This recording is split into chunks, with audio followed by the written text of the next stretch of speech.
दरम्यान एसटी भाडेवाढ तात्काळ मागे घेतली पाहिजे, मंत्र्यांनी तसे आदेशच काढले पाहिजे। दरवाढ मंत्र्यांनी केली नाही मग कुणी केली असा सवाल विजय वडेट्टीवार यांनी उपस्थित केलाय। मंत्र्यांनी आणि उपमुख्यमंत्र्यांचा दरवाढीला विरोध आहे तर दरवाढ मागे घ्यावी। सरकारमध्ये गंमत जम्मत सुरू आहे, अंगलटी आलं की अधिकाऱ्यांनी केलं आणि चांगलं काही झालं की श्रेय घ्यायचं अशी दुटप्पी भूमिका सरकारची आहे असं देखील विजय वडेट्टीवार म्हणाले। सरकार म्हणून जर दरवाढ केली नसेल तर मग करतो कोण? कारण तिथे महामंडळ अध्यक्ष नाही किंवा अध्यक्ष असेल तर सरकारच्या परमिशन शिवाय ते करता येत नाही।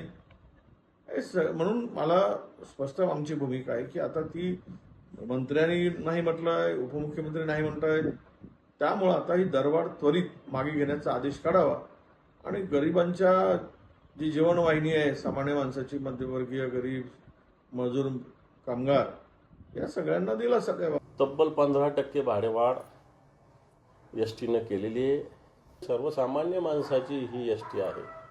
आज ग्रामीण जीवनाची धमनी ज्याला म्हणता येईल ही एसटी आहे।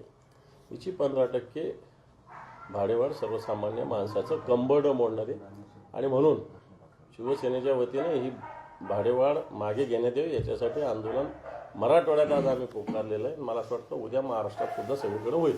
महागाई आणि बेरोजगारी याच्यात जातीने सरकारने लक्ष घालावं अशी आमची आधी पण मागणी होती, म्हणजे इलेक्शन व्हायच्या आधीही आणि आजही इलेक्शन झालेलं एवढं मोठं मॅन्डेट या सरकारला मिळालेलं, एवढं मॅन्डेट, एवढा विश्वास लोकांनी दाखवल्यानंतर पहिलंच गिफ्ट लोकांना भाडेवाढ देणं हे किती योग्य आहे?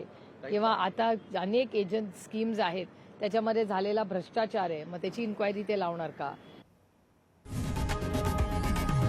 लोकशाही मराठी ऐका, पहा, जागरूक रहा।